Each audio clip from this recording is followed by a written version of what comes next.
بالله العلي العظيم أعوذ بالله السميع العليم من الشيطان اللعين الرجيم بسم الله الرحمن الرحيم اللهم صل وليك الحجة ابن الحسن صلواتك عليه وعلى آبائه في هذه الساعة وفي كل ساعة وليا وحافظا وقائدا وناصرا ودليلا وعينا حتى تسكنه أرضك طوعا وتمتعه فيها طويلا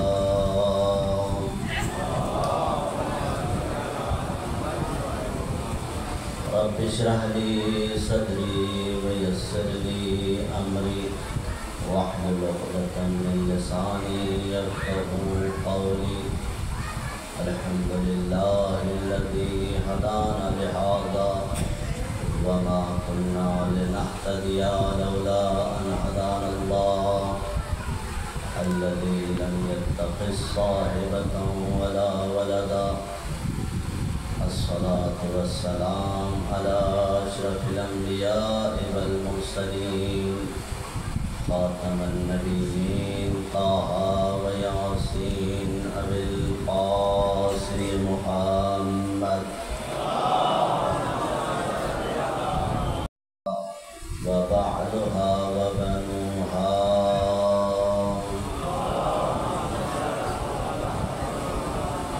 ولعنة الله على أعدائهم أجمعين من يومنا هذا إلى قيام يوم الدين أما بعد فقد قال الله تعالى تبارك في القرآن المجيد وقوله الحق بسم الله الرحمن الرحيم يا أيها الذين آمنوا اتقوا الله وكونوا مع الصادقين وقال رسول الله صلى الله عليه وآله وسلم زينوا مجالسكم بذكر علي بن أبي طالب صلوات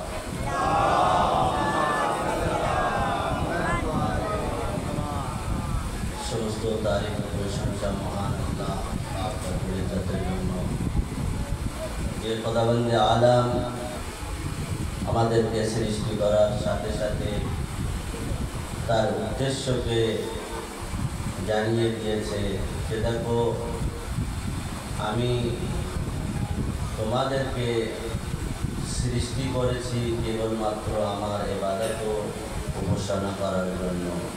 কেননা কোরআনে মাজিদের মধ্যে স্পষ্টভাবে আল্লাহ বলছে যে ওয়া খালাকুল জিন্না ওয়াল ইনসা ইল্লা লিয়াবুদুন, আমি জিন এবং ইনসানকে সৃষ্টি করিনি, যদি সৃষ্টি করে থাকি তাহলে শুধুমাত্র আমার ইবাদত ও উপাসনা করার জন্য।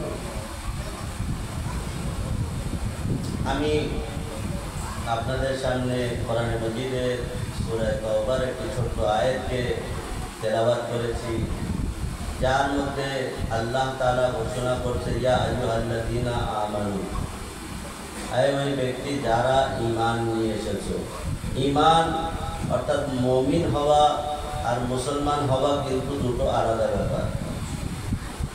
আমি বলছি না, কোরআনে মাজিদ বলছে যখন কিছু ব্যক্তি নবী করিমের কাছে আসলো, আসার পরে বলছে যে ইয়া নবী আল্লাহ, আমরা ঈমান এনেছি আপনার উপরে, আল্লাহ সঙ্গে সঙ্গে নবীর উপরে আয়াত নাযিল করলো, করার পরে বলছে এই নবী খোদা, এই মোহাম্মদ, এই আমার হাবিব, তুমি এদেরকে বলে দাও যে দেখো তোমরা ইসলাম নিয়ে এসেছো, এখনো তোমরা ঈমান নিয়ে আসোনি। কি দরুদ পড়ুন মোহাম্মদ ওয়া আলে মোহাম্মদ।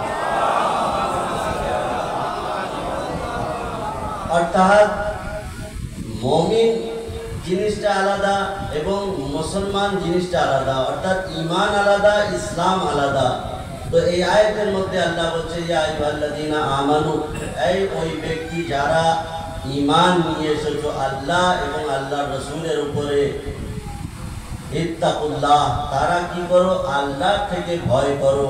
অর্থাৎ আল্লাহ যে জিনিস থেকে দূরে থাকতে বলেছে, আল্লাহ যে কর্মকে করতে বলেছে তাকে করতে হবে, যে জিনিস থেকে দূরে থাকতে বলেছে সেই জিনিস থেকে দূরে থাকতে হবে। আল্লাহ থেকে ভয় করো। ওয়াকুনু মা'আস সাদিকিন, শুধু ভয় করলে হবে না, তার সাথে সাথে কি করতে হবে? সাদিকিনদের সঙ্গে, যারা সত্যবাদী তাদের সঙ্গে হতে হবে। একদম মুহাম্মদ ওয়া আলি মুহাম্মদ। তার সাথে সাথে একটি হাদিসও আপনাদের সামনে আমি পড়েছি যে নবী করিম বলছেন যে যাইয়িনু মাজালিসুকুম বিযিকরি আলী ইবনে আবি তালিব, অর্থাৎ যে জায়গায় দুজন চারজন ব্যক্তি একত্রিত হয়, বসে আলোচনা করে, শুধু এই মজলিস নয়, কিন্তু আমি আপনি যেখানে 2-4 জন 5 জন বসাবসি করি সেই মজলিসে, তাকেও বলে মজলিস। মজলিস অর্থাৎ বসার জায়গা, যেখানে মানুষ বসে তাকে মজলিস বলে। আমরাও এখানে বসে আছি, ঠিক তেমনই ভাবে বলছে নবী করিম বলছে যে দেখো, তোমরা যেখানে 2-4 জন মিলে বসো না কেন, সেখানে নিজেদের আলোচনা বাদ দিয়ে কার আলোচনা করো? আলী ইবনে আবি তালিব আলাইহিস সালামের জিকির করো। কেননা লিআন্নাহু জিকরুহু জিকরি, অর্থাৎ আলীর জিকির করা অর্থাৎ আমার জিকির করা, আর আমার জিকির করা অর্থাৎ ইবাদত। একটু দরুদ পড়ুন মুহাম্মদ ওয়া আলি মুহাম্মদ। যাই হোক, এত সময় আপনারা মূল্যবান বক্তব্য মজলিস শুনছিলেন, মাওলানা সাহেব পড়ে গিয়েছেন। আজ আমরা মুহররমের 2 রাতে প্রবেশ করেছি, অর্থাৎ আমাদের হাত থেকে একদিনের রাত চলে গিয়েছে। কারবালার যে সর্বপ্রথম শহীদ হয়, যার নাম মুসলিম ইবনে আকিল, কারবালা কিন্তু মুহররম কিন্তু এখন থেকে শুরু হচ্ছে না, অর্থাৎ যেদিন থেকে জনাবে মুসলিম শহীদ হয়েছে, কত জিনিস যায় শহীদ হয়েছে, আমরা সবাই কুরবানি করি, তার আগে মজলিস রাখি 9 জিনিস। তো জনাবে মুসলিম হলো কারবালার প্রথম শহীদ। জনাবে মুসলিমের নাম শহীদ কারবালার মধ্যে আছে।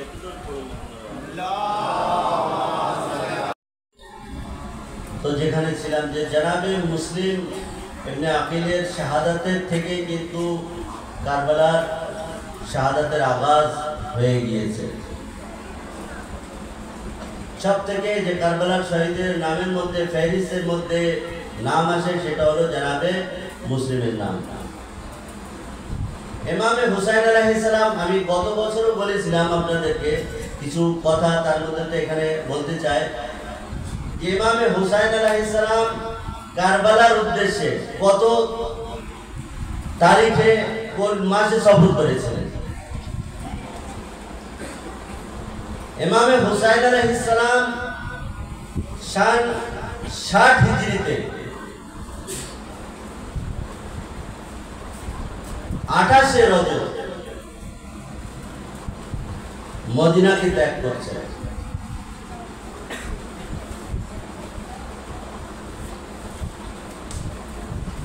ইমামে হুসাইন আলাইহিস সালাম, দেখেন ইমামতের কত ক্ষমতা। ইমাম যদি চায় সবকিছু করতে পারে, পুরো যুগের উপরে ইমামের কন্ট্রোল হয়। ইমাম কোথায় থাকতেন? মদিনাতে। যে মদিনার গুণগান আজ বিশ্বের সমস্ত মুসলমান গেয়ে থাকে, সবাই চায় সেই মদিনার জিয়ারত করতে।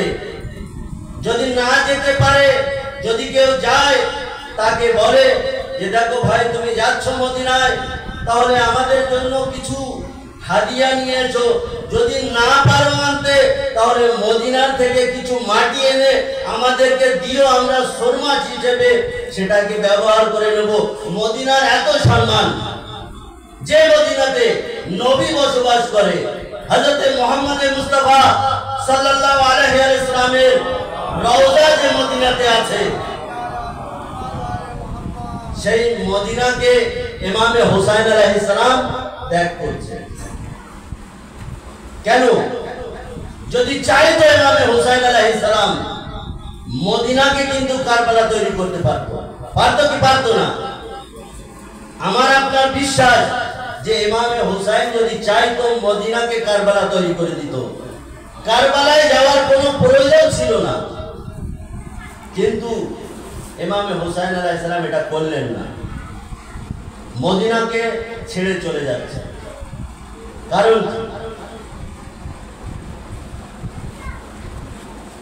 ঠিক আছে, ইমামে হুসাইন আলাইহিস সালাম মদিনাকে ত্যাগ করছে, যদি মদিনাবাসী ভালো না হয়, যদি মদিনার ত্যাগ করতে হয়, তাহলে ইমামে হুসাইন আলাইহিস সালাম একটা কাজও তো করতে পারতো, মদিনাবাসীদেরকেও তো কারবালায় নিয়ে যেতে পারতো, যে চলো তোমরা নবীর সাহাবী, তোমরা আমার বাবার সাহাবী, তোমরা আমাকেও মানো, আমার ভাইকেও মানতে, আমাদেরকে ভালোবাসো, চলো আমার সঙ্গে কারবালায়। ইমাম হুসাইন এই কাজও তো করেনি, কোনো মদিনাবাসীকে নেই, নিজের পরিবার ছাড়া। কেন? ইতিহাসের মধ্যে এর অনেক উত্তর দিয়েছে যে ইমামে হুসাইন আলাইহিস সালাম মদিনাকে কেন কারবালা তৈরি করেনি, আর ইমামে হুসাইন আলাইহিস সালাম মদিনাকে কেন ত্যাগ করছে। একটা দুটো উত্তর দিই। যে ইমামে হুসাইন আলাইহিস সালাম মদিনাকে এই জন্য ত্যাগ করছে যে মদিনাতে আলীর বেলায়েতকে মানিনি। জনাবে ফাতেমা জাহরা সালামুল্লাহ আলাইহা সাহাবাদের দরজায় দরজায় যে আলীর বেলায়েতকে এলান করেছে, কিন্তু তারপরেও কেউ সাড়া দেয়নি। আলী যখন বাসায় আসতো, ফাতেমা জাহরা আলীকে বলতো, ইয়া আলী, শুনেছি নাকি মদিনাবাসীরা তোমাকে সালাম করে না। ফাতেমার কত দুঃখ ছিল যে বেলায়েতে আলী, যার কারণে নিজের ফাসলিকেও ভেঙেছে। ফাতেমা জাহরা আলীকে বলছে, ইয়া আলী, শুনেছি মদিনাবাসীরা তোমাকে সালাম করে না। আলী কি উত্তর দিচ্ছে? আলী বলছে, ফাতেমা, সালাম তো দূরের কথা, যদি কোনো মদিনাবাসীকে আমি সালাম করি, আমার সালামের উত্তর দেয় না। তো হুসাইন বলছে যে দেখো, যে শহরে, যে নগরে আমার বাবা আলী মুর্তজার বেলায়েতকে ইকরার করেনি, বেলায়েতকে মানিনি, সেই শহরে আমি কারবালা তৈরি করতে চাই না। যার কারণে ইমামে হুসাইন আলাইহিস সালাম মদিনাকে ত্যাগ করছে। দ্বিতীয় কারণ কি? ইমামে হুসাইন আলাইহিস সালাম দ্বিতীয় কারণ বলছে যে দেখো, তোমরা জঙ্গে জামালের যুদ্ধ যে ঘটনা হয়েছিল সেটাকে শুনেছ, আমরাও শুনি কম বেশি, যে জামালের যুদ্ধ কি হয়েছিল। একদিকে আলী ছিল আর একদিকে কে ছিল। এখন যখন যুদ্ধ শেষ হলো, মদিনাবাসীদের কাছে নবীর ওসি আসলো, আসার পরে জিজ্ঞাসা করছে যে মদিনাবাসী, তোমরা তো নবীর সাহাবী, তোমরা তো নবীর মান্যকারী, তাহলে তোমরা নবীর ওসির সাথ কেন দেওনি? উত্তর কি দিচ্ছে দেখেন মদিনাবাসীরা, উত্তর দিচ্ছে, আলী ইবনে আবি তালিব, আমরা ওই সময় কনফিউজ ছিলাম যে একদিকে আলী আর একদিকে নবীর স্ত্রী, আমরা কোন দিকে যাব, অর্থাৎ আমরা কোন দিকে পা দিলাম না, অর্থাৎ আমরা কনফিউজ ছিলাম যে কোন দিকে সঠিক, কোন দিকে হক, কোন দিকে বাতিল, অর্থাৎ আমরা কোন দিকে গেলাম না।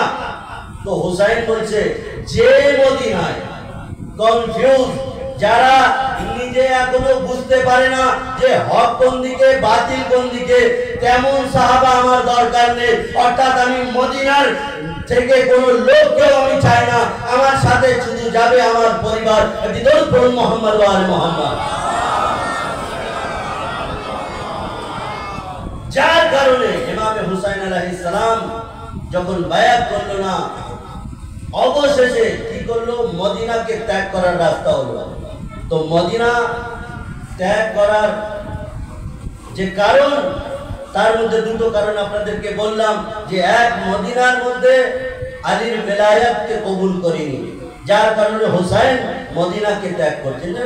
একটা মানুষকে আপনি দেখেন, এই গলাটির মানুষ যদি একটা ছোট্ট বাচ্চা 10 বছর পর্যন্ত এই জায়গায় জীবন যাপন করে থাকে, আপনি তাকে অন্য গ্রামে নিয়ে বসবাস করান, তার মনের মধ্যে, হৃদয়ের মধ্যে সবসময় গলাটি থাকবেই।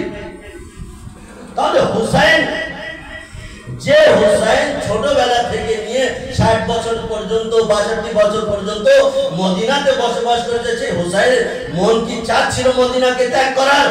না, অতি দুঃখের সহিত সেই মদিনাকে ত্যাগ করে ছেড়ে চলে যেতে হচ্ছে। ইমামে হুসাইন আলাইহিস সালাম কত রজবে মদিনাকে ত্যাগ করছে? 28 রজবে। কোথায় যাচ্ছে? মক্কায় যাচ্ছে।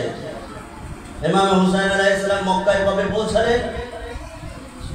ইমামে হুসাইন আলাইহিস সালাম মক্কায় পৌঁছলেন 3 শাবান। অর্থাৎ ইমামে হুসাইন আলাইহিস সালামের যে জন্ম তারিখ 3 শাবান, সেই 3 শাবানে ইমামে হুসাইন আলাইহিস সালাম মক্কাতে পৌঁছালেন। 3 শাবানে মক্কায় পৌঁছানোর পরে কত মাস ইমামে হুসাইন আলাইহিস সালাম মক্কায় থাকলেন? পুরো মক্কায় 3 শাবান থেকে নিয়ে শাবান মাস পেরিয়ে গেল, রজব মাস পেরিয়ে গেল,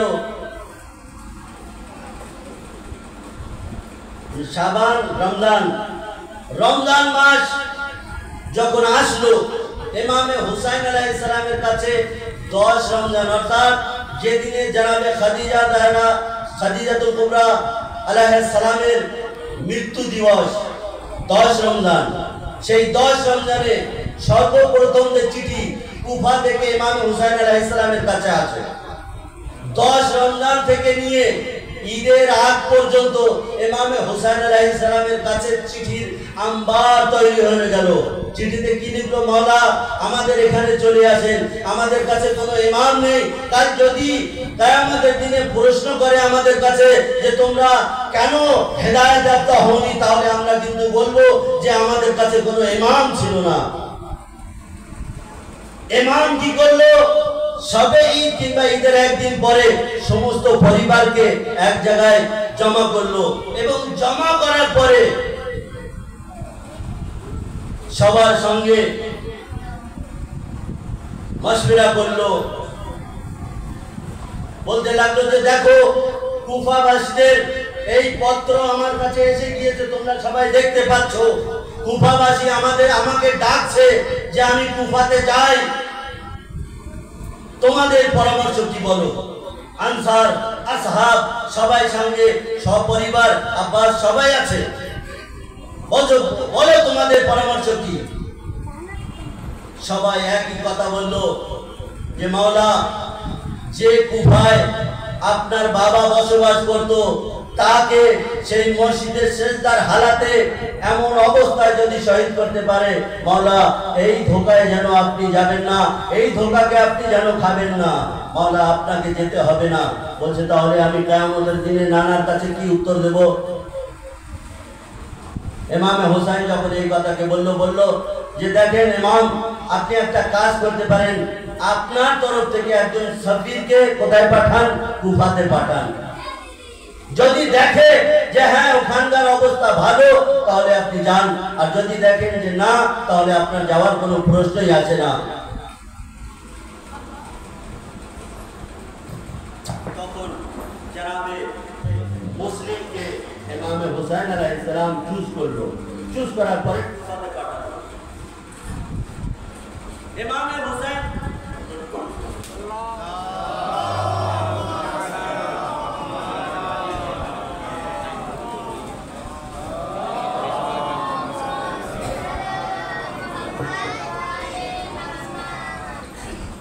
ইমামে হুসাইন আলাইহিস সালাম জনাবে মুসলিমকে ওখান থেকে কোথায় পাঠালো? কুফাতে।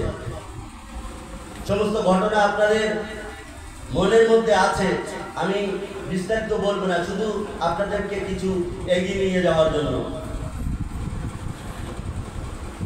তো ইমামে হুসাইন আলাইহিস সালাম 3 শাবান থেকে নিয়ে শাবান, রমজান, জিকার, জিলহজ, এই প্রায় 4 মাস 8 জিলহিজ ইমামে হুসাইন আলাইহিস সালাম কি করছে? নিজের হজকে উমরায় পরিণত করে কিছু কারণের জন্য কি করছে? সেই মক্কাকে ত্যাগ করছে।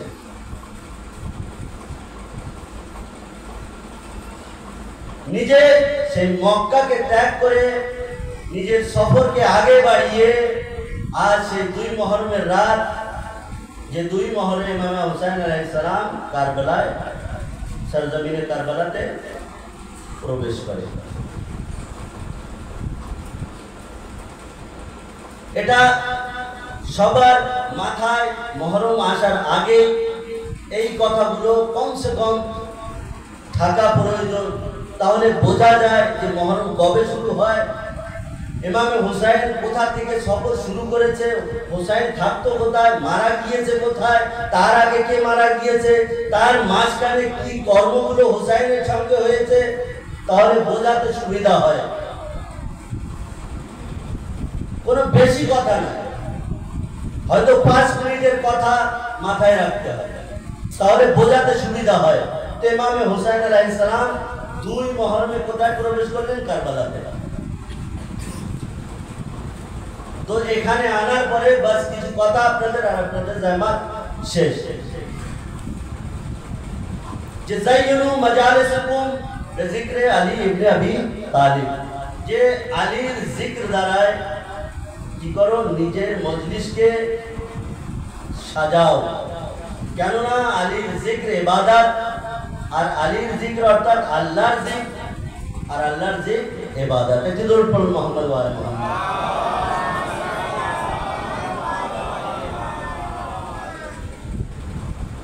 ইমাম বর্ণিত করছে হাসাবু কাবলা আন তুহাসাবু, যে দেখো নিজের নফসকে এমন ভাবে কন্ট্রোল করো, নিজেকে এমন ভাবে সাবধানভাবে চালাও, হিসেব কিতাব করে চলো,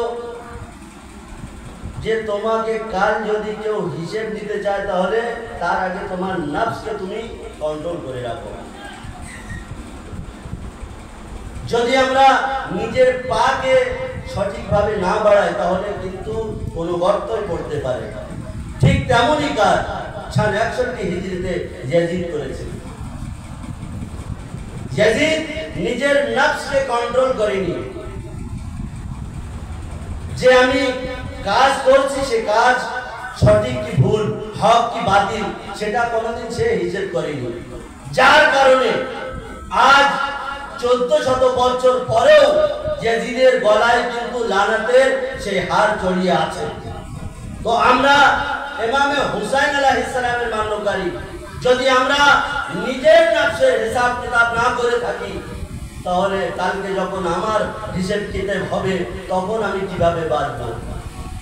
দুনিয়া উদাহরণের জায়গা, আমাদের সামনে বহু উদাহরণ এমনই আছে যে যারা কুকর্ম করে গিয়েছে তার কোনো আর তুলনা হয় না। দেখেন উদাহরণ দিই একটা কথা, যে তওবা করলেও কিন্তু মাফ হয়, আর তওবা করলেও কিন্তু কিছু গুনাহ মাফ হয় না। তার উদাহরণ হলো এই, যে আমরা জামা কাপড় পরি কিনা, জামা কাপড় পরলে জামা কাপড়ে দাগ লাগে, কাদা মাটি সবকিছু লাগে, কিন্তু কিছু জিনিস আছে যে সার্ফ দিয়ে ধুলে কিন্তু সেই দাগ পরিষ্কার হয়ে যায়। কিন্তু কিছু কিছু দাগ আছে যে দাগ, যেমন চায়ের দাগ, সাদা জামা কাপড়ে লেগে সার্ফ দিয়ে আপনি যতই ঘষুন না কেন উঠবে না কিন্তু। তো ঠিক তেমনই ভাবে কিছু কিছু গুনাহ এমন আছে যা তওবা করলেও কিন্তু মাফ হবে না।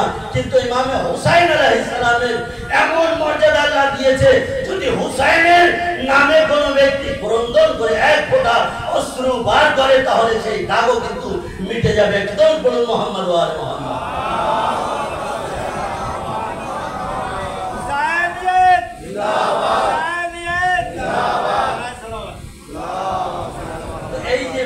আমরা বলছি হুসাইনের নামে ক্রন্দন করছি, যে হুসাইনের ফজিলত আমরা শুনছি, যদি শুনেও যদি কালকে আমাদের মধ্যে পরিবর্তন না আসে, তাহলে শুধু সময়কে নষ্ট করা।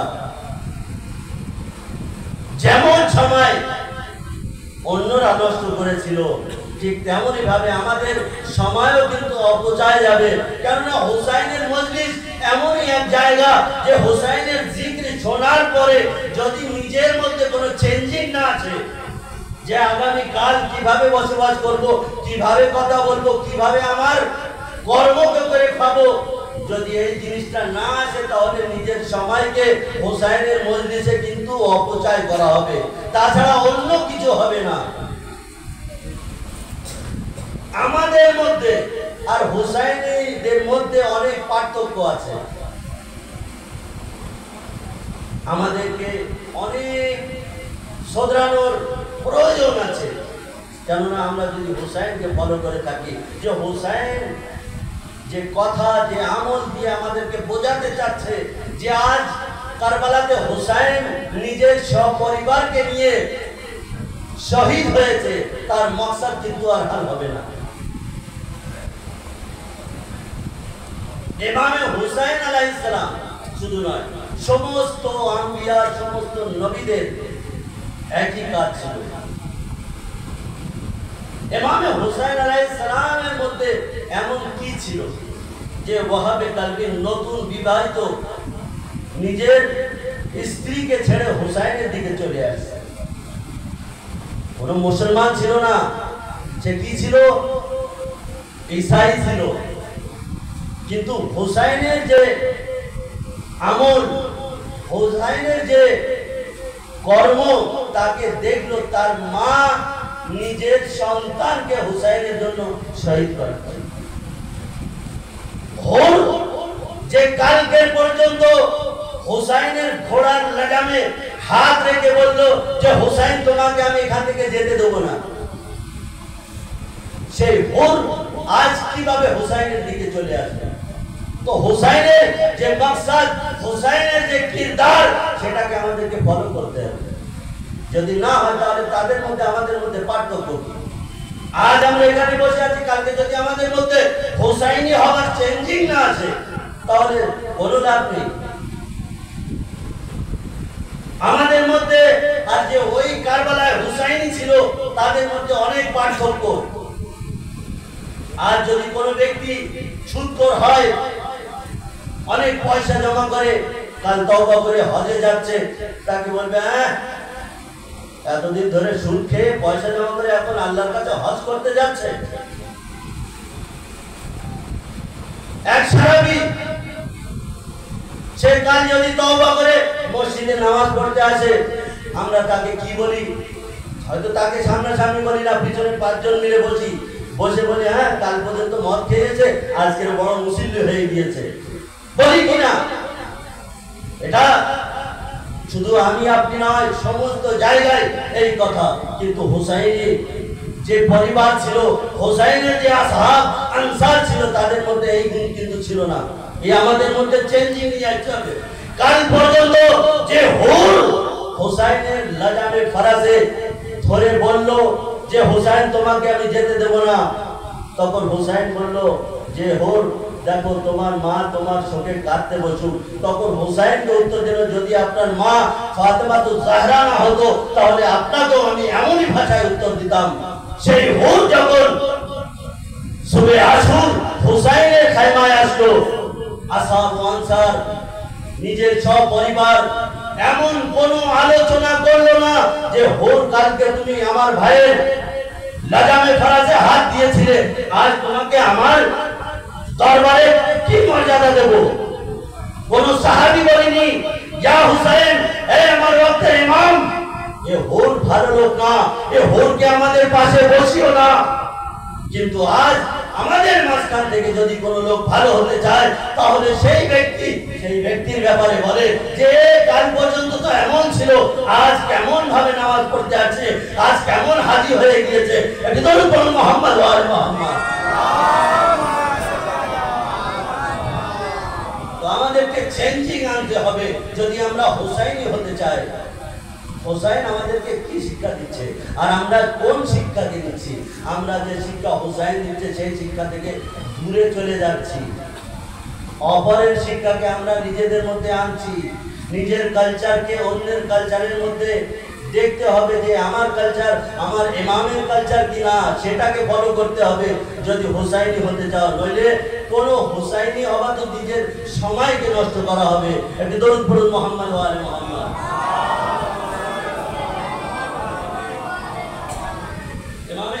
ইসলামকে এক ব্যক্তি এসে জিজ্ঞাসা করছে যে মাওলা আপনি সালমানকে এত ভালোবাসেন কেন, সালমানকে এত মর্যাদা দেন কেন? সবাই কিন্তু সালমানের দশম দরজায় ফায়েজ হতে পারে না, কিন্তু মাওলা উত্তর কি দিচ্ছে দেখো সালমানের। কারণ অনেক লোক থাকে যে সালমানের এত ভালোবাসে, ঠিক ওই যুগেও কিন্তু ছিল, কিন্তু মাওলা বোঝাতে যাচ্ছে যে দেখো সালমানকে আমি এই জন্য সব থেকে ভালোবাসি, তার মধ্যে 3টে গুণ আছে।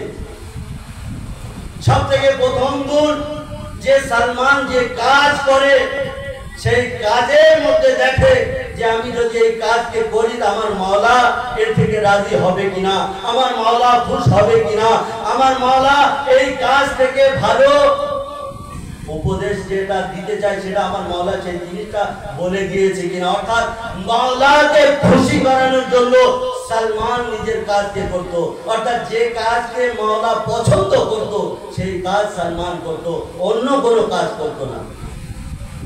তারপরে বলছে যে দেখো সালমানের মধ্যে দ্বিতীয় গুণ সব থেকে যে সালমান সবসময় ফকিরদেরকে ভালোবাসতো।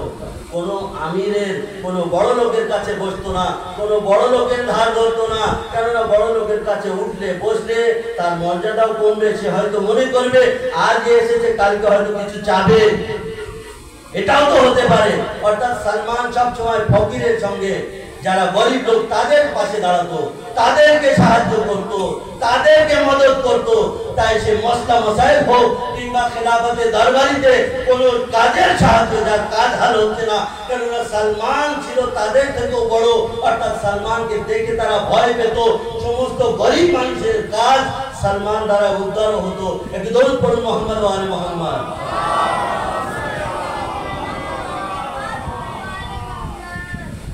ইমামে আলী আলাইহিস সালাম বলছে যে সালমানের মধ্যে কটা গুণ? 3টে গুণ সব থেকে বেশি ছিল, যার কারণে আমি সালমানকে বেশি ভালোবাসি।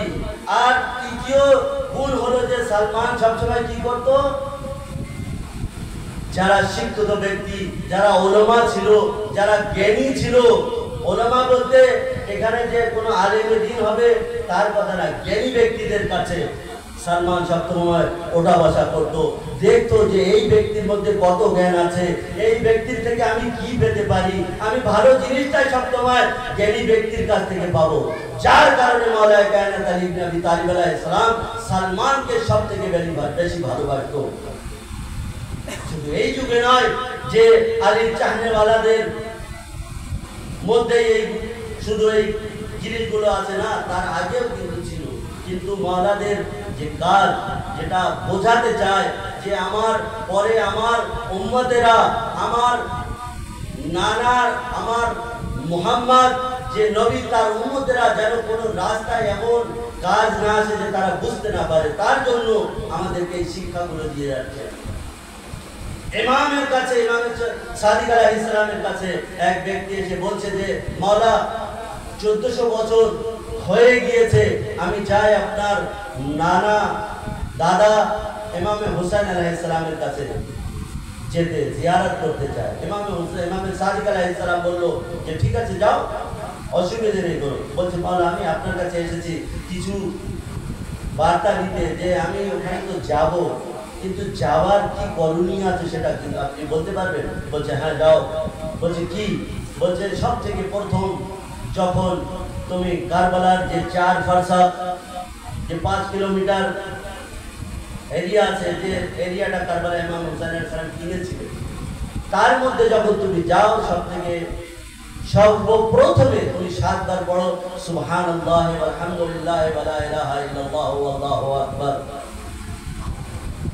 যাচ্ছে হুসাইনের জিয়ারতে, কিন্তু জিকিরকার হচ্ছে আল্লাহ, সুবহানাল্লাহ ওয়ালহামদুলিল্লাহ ওয়া লা ইলাহা ইল্লাল্লাহ আল্লাহু আকবার।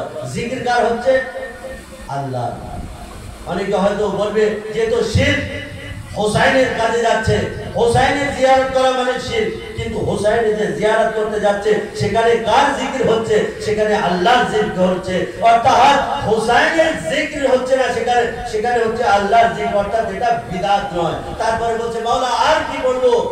বলছে তুমি বলো আসসালামু আলাইকা ইয়া দাঈ আল্লাহ,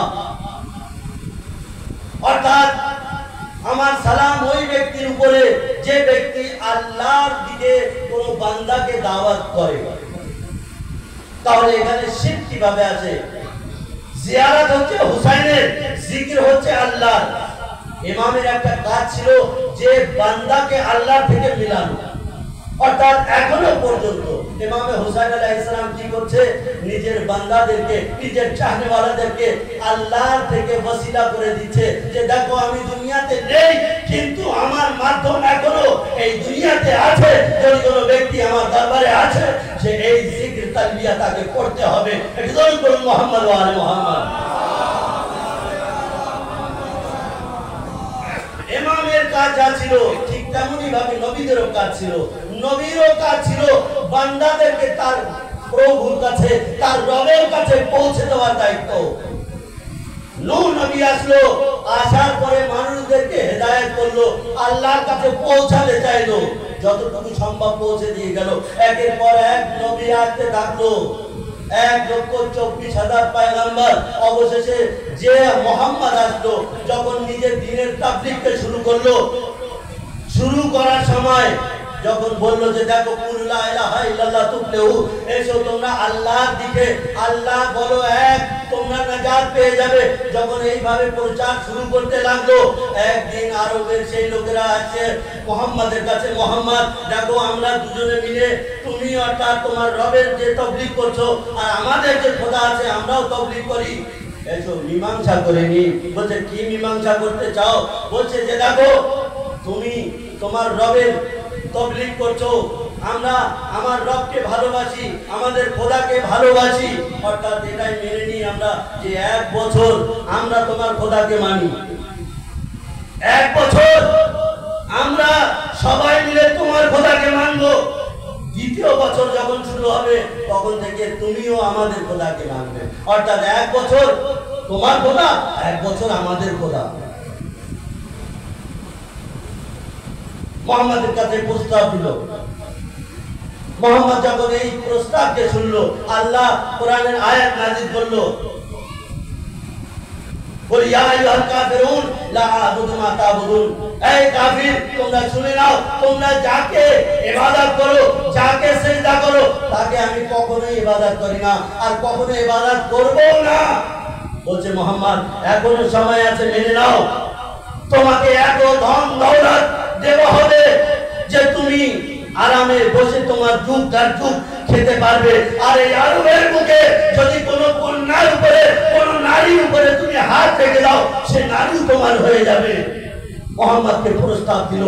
মুহাম্মদ বলল না, যদি আমার 1 হাতে সূর্যকে দিয়ে দাও, 1 হাতে চাঁদকে দিয়ে দাও, তাহলেও কিন্তু আমি তোমার রবকে, তোমার খোদাকে মানতে রাজি না। একটু দরুদ পড়ুন মুহাম্মদ ওয়া আলে মুহাম্মদ।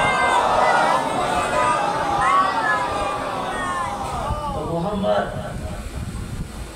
বুঝিয়ে দিল যে দেখো তোমরা তোমার রবকে মানো, আমি আমার রবকে মানি। তোমার রব হক নেই, কিন্তু তাও তুমি মানতে চাও। তুমি আমাকে যে প্রশ্ন করেছো, যে লালসা দিয়েছো, সে লালসায় আমি আসবো না। কোরআনে মাজিদের আয়াত অবতীর্ণ হলো, মুহাম্মদ দুনিয়া থেকে চলে গেল, তার প্রথম হুজ্জত আসলো, দ্বিতীয় হুজ্জত আসলো, তৃতীয় হুজ্জত আসলো, যার নাম হুসাইন ইবনে আলী। এই হুসাইন ইবনে আলী নিজের যুগে প্রবেশ করলো। মাবিয়ার যাওয়ার পরে তার সিংহাসনে তার পুত্র ওয়ালাদুজ্জানা ইয়াজিদ বসলো। বসার পরে হুসাইনের কাছে নবীর মতো প্রস্তাব নিয়ে আসলো যে হুসাইন তুমি বায়াত করো, যদি তুমি বায়াত করো তোমাকে এত ধন দৌলত দেওয়া হবে, তুমি যা চাইবে তোমাকে দেওয়া হবে। হুসাইন কি বললো? মিসলি লা ইউবাদ মিসলাক, আমার মতো হুসাইন তোর মতো ইয়াজিদের হাতে কখনো বায়াত করবে না। মিসলি অর্থাৎ আমার মতো, শুধু আমি নয়, আমার পরে কিয়ামত পর্যন্ত যদি আমার মতো কোনো হুসাইন আছে তাহলে তোর মতো ইয়াজিদের হাতে কখনো বায়াত করবে না।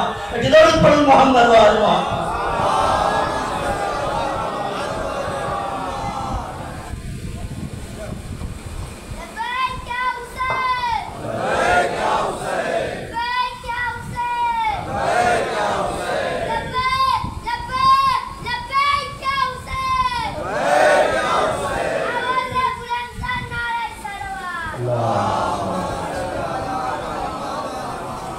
তাহলে হুসাইনকে যদি আমরা মানি তাহলে হুসাইনের যে কর্ম, হুসাইনকে ফলো করতে গেলে হুসাইন যেটাকে বলছে সেটাকে মানতে হবে। কেননা হুসাইন মদিনা থেকে যখন রওনা নিয়েছে তখন বলে দিয়েছে যে দেখো, যারা আলীর বেলায়াতকে মানে না, অর্থাৎ আলীকে যারা ভালোবাসে না, অর্থাৎ আলীর যারা মান্যকারী হয় না, তাদের কিন্তু আমার প্রয়োজন নেই। হুসাইনের কেমন সাহাবার প্রয়োজন? সবে আসুর নিজের আলোকে বুঝিয়ে দিল, বলল যাও, যাদের মধ্যে ভয় আছে, যারা এখনো বাঁচতে চায় এই দুনিয়াতে, যারা ওই দিকে যেতে চায়, দুনিয়ার লালসায়, পয়সা ধন দৌলত সব দিকে আছে, যদি কোনো ব্যক্তি এখনো চলে যেতে চায়, হুসাইনের সামনে যেতে যদি লজ্জা লাগে, এই লাইটটা আমি বন্ধ করে দিলাম, তোমরা রাতের অন্ধকারে এখান থেকে চলে যাও। আর আমি গ্যারান্টিও দিচ্ছি, কাল কিয়ামতের দিনে যখন হিসাব ও কিতাব হবে, তোমাকে আমি শেফাআতও করব, চলে যেতে পারো। কিন্তু যখন লাইটকে আবার সেই লম্পকে ধরানো হলো, জ্বালানো হলো, তখন সে হুসাইনের সাহাবীদের মধ্যে যারা বরাবর এখান থেকে ওখানেও কেউ সরে বসে। হুসাইনের যারা মান্যকারী হবে তাহলে তাদেরকে কেমন হতে হবে? হুসাইনের আওয়াজ ছিল আসরে আসুর, হাল বিন নাসিরিন জানসুরনা, কেউ আছো যে আমাকে সাহায্য করবে? আজও পর্যন্ত, কিয়ামত পর্যন্ত এই হুসাইনের আওয়াজ থাকবে। তাহলে হুসাইনের আওয়াজে আমরা কেন লাব্বাইক বলতে পারছি না?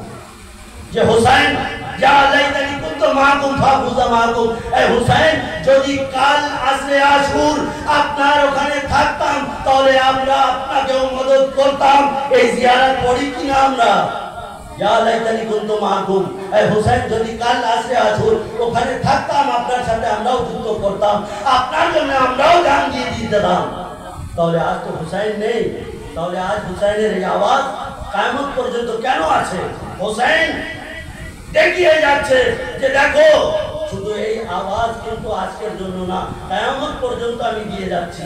যদি কোনো ব্যক্তি আমার জন্য সাহায্য করতে চায়, সে সাহায্য করতে পারে। এক ব্যক্তি আমারও আপনার ষষ্ঠ ইমাম, ইমামে জাফর সাদিক আলাইহিস সালাম আসার পরে বলছে, মাওলা আমরা তো পড়ি আসসালামু আলাইকা ইয়া আবা আব্দুল্লাহ, তারপরে এই ফিকরাও আস্তে আস্তে পড়ি ইয়া লাইতানা কুনতু মাআকুম ফাফুজা মাআকুম।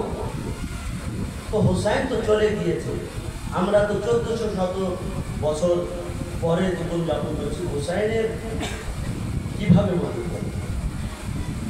ইমাম সাদিক আলাইহিস সালাম বলছে ইন্নাস সামআ ওয়াল বাসরা ওয়াল ফাওয়াদা, বলছে যদি তোমার কান দ্বারা, তোমার চক্ষু দ্বারা, তোমার দিল দ্বারা যদি হুসাইনকে মদত করতে চাও তাহলে মদত করতে পারো। বলছে মাওলা কিভাবে? বলছে তোমার কান দ্বারা যদি তুমি মদত করতে চাও তাহলে হুসাইন যে আওয়াজ থেকে দূরে রাখতে বলেছে সেই আওয়াজ, অর্থাৎ কোনো গুনাহ করলে হবে না। যে গান শুনছি, যে মোবাইলে আজ আমরা ব্যস্ত আছি, যে কটু কথাকে আমরা শুনছি, সেই কথাকে তোমার কানে আনলে হবে না। যে দৃষ্টি তোমার কাছে আছে, অর্থাৎ সেই দৃষ্টিকে হারাম থেকে দূরে রাখতে হবে, সেই চক্ষুকে হারাম থেকে দূরে রাখতে হবে, তাহলে তুমি হুসাইনকে মদদ করবে। কারণ হুসাইনের কাজ ছিল কি, যে হারাম থেকে দূরে রাখা। যদি তোমার মুখ দিয়ে মিথ্যা কথা হয়, তাহলে তুমি হুসাইনকে কিভাবে মদদ করবে? ইয়াজিদ তো চাইতো যে পুরো দুনিয়ায় মিথ্যা প্রচার হোক, পুরো দুনিয়াতে খারাপ কর্ম যা শোনা হোক কিংবা দেখা হোক, যা হারাম আছে সেগুলো প্রচার হোক। ইমামে হুসাইন তার অপোজিট চাইতো, যে সব যেন না হয়। তাহলে যদি আজ আমরা সেই কর্মগুলিকে করি, তাহলে ইমামে হুসাইন আলাইহিস সালামের মদদ করছি না সেই ইয়াজিদের মদদ করছি। অর্থাৎ আমাদেরকে যতটুকু সম্ভব ইমামের নুসরাত করতে হবে, চাই সে চোখ দ্বারা হোক, নিজের কান দ্বারা হোক, নিজের হৃদয় দ্বারা হোক। ইমামে হুসাইন আলাইহিস সালামের মহব্বত ছাড়া কোনো ব্যক্তির মহব্বত এই হৃদয়ের মধ্যে আনতে হবে না। যে হৃদয় দিয়ে হুসাইনকে, যে হৃদয় দিয়ে আলীকে আমরা ভালোবেসেছি, সেই হৃদয়ে অন্য কারোর মহব্বত আনতে হবে। দরুদ পড়ুন মুহাম্মদ ওয়া আলি মুহাম্মদ।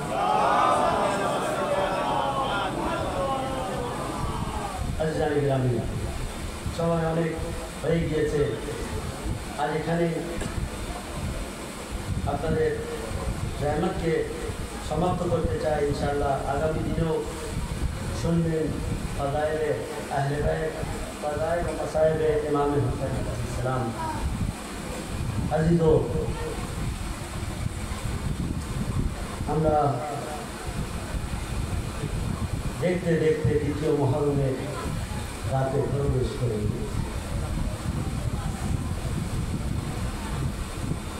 এই মুহররমের চাঁদ যখনই উদয় হতো, আহলে বাইত আর কখনো বিছানায় বসতো না। ষষ্ঠ ইমামের কাছে এক শায়ের নিজের কাছিদা নিয়ে আসে, ইমাম হুসাইনের নামে লিখেছিল। যখন এসে দেখে যে ইমামে হুসাইনের বাসায় তো সব লন্ড বন্ধ হয়ে আছে, ইমাম সাদিকের বাসায়, তখন সে সাহাবী ইমামকে জিজ্ঞাসা করলো, মাওলা আপনার বাড়ির অবস্থা এমন কেন? বললো, তুমি কি স্মরণ রাখো না যে আজ মুহররমের চাঁদ উদয় হয়েছে? মা ফাতিমা জাহরা, আমার দাদি আম্মা নিজের কবরকে ছেড়ে দিয়েছে। জাইনাব শাম ছেড়ে দিয়ে ছোট্ট বাচ্চাকে নিয়ে এই মুহররম মাসে আমার বাবা, আমার দাদা হুসাইনের উপরে যারা করুণন করবে তাদের বাসায়, কিংবা যারা মজলিসে বসে আছে তাদের পিছনে হয়তো দাঁড়িয়ে আছে, যে এক ফোঁটা পানি আমার হুসাইনের জন্য ফেলবে। ষষ্ঠ ইমাম বললো, আজ মুহররমের চাঁদ, বললো আজ থেকে আমরা আর বিছানায় কিংবা বাড়িতে কোথাও ভালো খাদ্য কিছু আর খাই না, আজ থেকে শোক। তখন সে সাহেব বলল, মাওলা আমার ভুল হয়ে গিয়েছে, আমি স্মরণ রাখতাম না যে আজ মুহররমের চাঁদ এসে গিয়েছে। কারণ তখনকার যুগে তো ক্যালেন্ডার, মোবাইল এত কিছু ছিল না। ইমামে হুসাইন আলাইহিস সালাম মদিনা থেকে রওনা নিয়ে অবশেষে 2 মুহররমে কারবালার তপ্ত মরুভূমিতে যখন পৌঁছায়, ইমামে হুসাইন আলাইহিস সালামের ঘোড়া আর আগে বাড়ে না। যখন না বাড়ে, ইমাম হুসাইন আলাইহিস সালাম একবার এদিকে ওদিকে তাকাতে লাগলো। তাকানোর পরে জনাবে আব্বাসকে ডাকলো, আব্বাস এদিকে এসো। বলছে, আব্বাস আমার ঘোড়া আর আগে যাচ্ছে না, মনে হচ্ছে যে জায়গায় আমার আসার কথা ছিল সেই জায়গায় আমরা এসে গিয়েছি। আব্বাস তুমি খাইমা লাগাও। খাইমা লাগালো, বিবি বাচ্চাদেরকে খাইমাতে প্রবেশ করালো। আব্বাসকে আবার ডাকলো, আব্বাস এদিকে এসো। বলছে আশেপাশে তো কোনো জায়গা এমন দেখা যাচ্ছে না যে কেউ এখানে বসবাস করে, অর্থাৎ তুমি যাও, আগে যাওয়া পরে দেখো যে এখানে আশেপাশে কেউ বসবাস করে কিনা। আব্বাস যখন ইমামে হুসাইন আলাইহিস সালামের কথা শুনে আগে বাড়লো, কিছু দূর যাওয়ার পরে দেখলো যে একটা বস্তি, একটা জায়গা এমনই আছে সেখানে কিছু লোক বসবাস করে। জনাবে আব্বাসের কাজ কত, যে কামারে বানি হাসিম, হাসিমের চাঁদের মতো চেহারা, যে ঘোড়ার পিঠে যখন বসতো তার পা মাটিতে ঘেঁষে যেত। এই আব্বাস যখন সেই কবিলার দিকে যায় যার নাম কবিলায় বনি আসাদ, কবিলায় বনি আসাদের দিকে যখন যায়, যাওয়ার পরে দেখে যে কিছু বাচ্চা কাচ্চা সেখানে খেলছে। খেলার পরে খেলছে, খেলতে খেলতে যখন আব্বাস ওখানে পৌঁছায়, সেই বাচ্চা কাচ্চারা দেখছে যে এমন মানুষ তো কখনো দেখিনি। তখন আব্বাস তাদেরকে বললো, এই বাচ্চা শোনো, এই কবিলার সর্দার তার কাছে আমাকে নিয়ে চলো। একবার বাচ্চারা বললো, দৌড়ে যে সর্দারের কাছে যাওয়ার পরে বলছে যে সর্দার, আমাদের কবিলার মধ্যে মনে হচ্ছে কোনো আল্লাহর তরফ থেকে নবী এসেছে। আব্বাসের চেহারা দেখে তারা এমন মনে করল। যখন বললো আচ্ছা নবী এসেছে, বলছে কেমন ভাবে হতে পারে। মনে মনে ভাবছে, আমি তো আমার বাল্যকালে মদিনায় গিয়েছিলাম, শেষ মোহাম্মদ, যে শেষ নবী মোহাম্মদকে আমি জিয়ারত করে এসেছিলাম, এখন কোন নবী আসতে পারে? মোহাম্মদ কি এখনো বেঁচে আছে? বললো ঠিক আছে, নিয়ে এসো আমার কাছে। যখন সর্দারের কাছে জনাবে আব্বাস কে নিয়ে যাওয়া হলো, নিয়ে যাওয়ার পরে সর্দারের পাশে আব্বাসকে দাঁড় করানো হলো। সর্দার নিজের চোখকে একবার উঁচু করে আব্বাসের দিকে দেখলো, দেখার পরে হাক্কা বাক্কা হয়ে বলছে, সর্দার বলুন কি খবর? জনাবে আব্বাস বলছে, আমি কোনো সর্দার না, আমার যে সর্দার মৌলা হুসাইন তোমাকে ডেকে পাঠিয়েছে।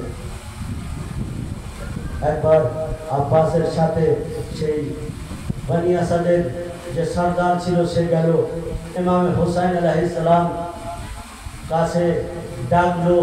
ডাকার পরে তাকে বসানোর পরে বলছে যে তুমি এই আশেপাশে বসবাস করো, বলো এই জমিনের মালিক কে?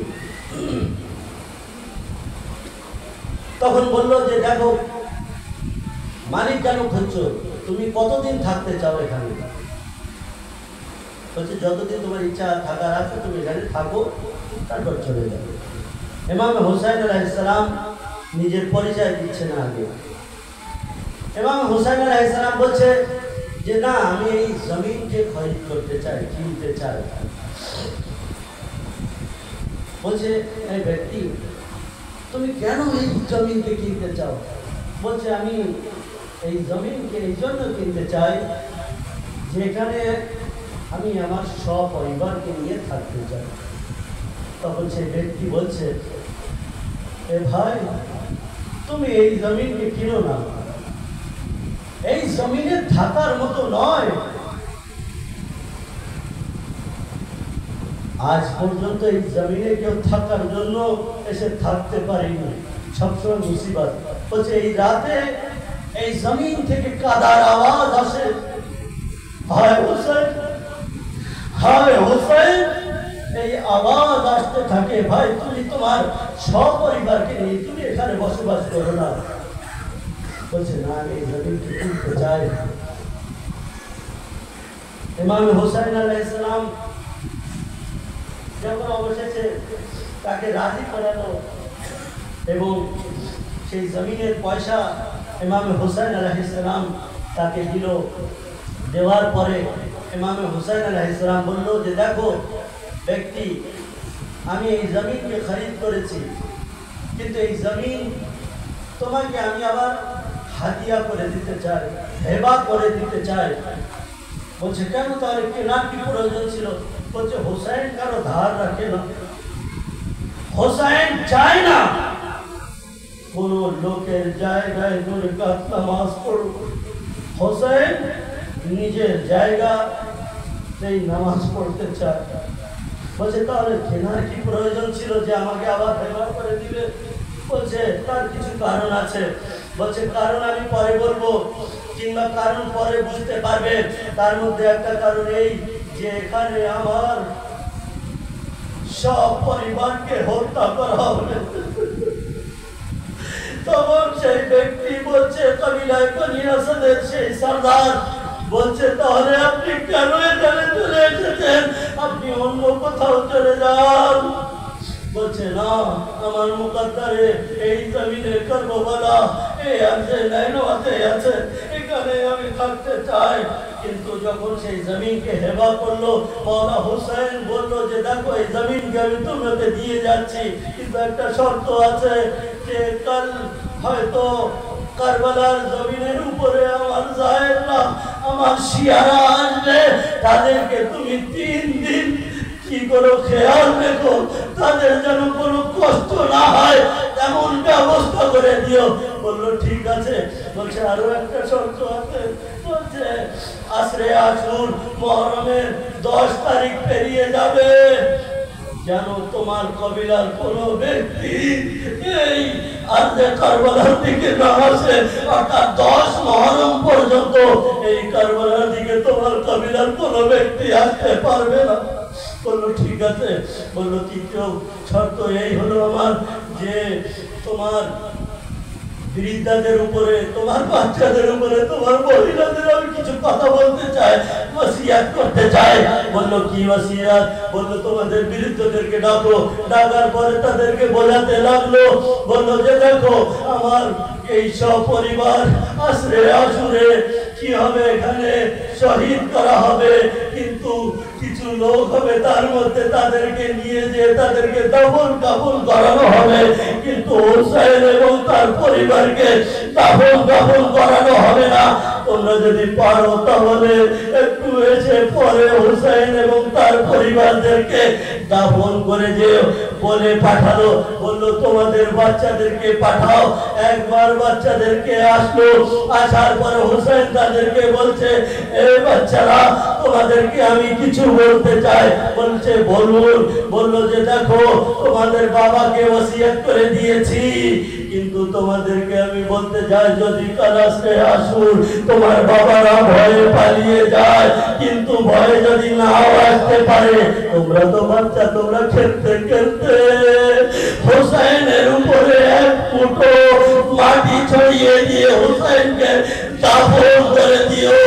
একবার বাচ্চাদেরকে বললো যাও তোমরা চলে যাও, তোমাদের মা বোনকে একবার এখানে পাঠাও। ইমামে হুসাইনের সামনে যখন আসলো, আসার পরে মা বোনেদেরকে বলছে হুসাইন বলছে যদি তোমাদের পুরুষরা যদি দাফন করতে না আসতে পারে, তোমাদের বাচ্চারাও যদি না আসতে পারে, তাহলে তোমরা কি করবে? ফুরাতে পানি ভরার নাম করেছে হুসাইন এবং তার পরিবারের উপরে এক মুঠো মাটিকে দিয়ে হুসাইনকে দাফন করে দিও। আল্লাহ এ হুসাইন এত মজলুম ইমাম, যে হুসাইন ইমামে হুসাইন আলাইহিস সালাম যখন আশরে আশুর শেষ হলো, আমারিতে বসানো হলো। ইমামে সাজ্জাদ এমন অবস্থা যে মারা যায়, যায়নাব তাকে সাহায্য করলো। এই কাফেলাকে 11 মুহররমে কুফাতে প্রবেশ করা হলো। প্রবেশ যখন করানো হলো, ইবনে জিয়াদ সেই সময় খাদ্য খাচ্ছিল, বাচ্চারা 3 দিনের ভুকা ও পিপাসায় ছিল। কুফায় ইয়াজিদ তাদের সামনে খাদ্য খাচ্ছে, একবার বাচ্চারা নবী আম্মার দিকে দেখছে। নবী আম্মা বলছে না, কখনো দেখো না। একবার ইয়াজিদের খাওয়া শেষ,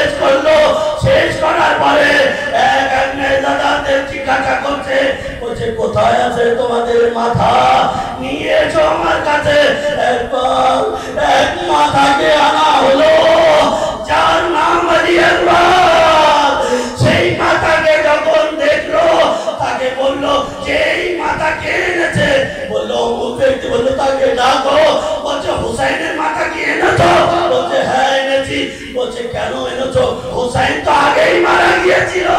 কেননা তার পুত্র এত সুন্দর, তার সন্তান যদি তার সামনে মেরে ফেলা হয় তাহলে তার বাপকে আর মারা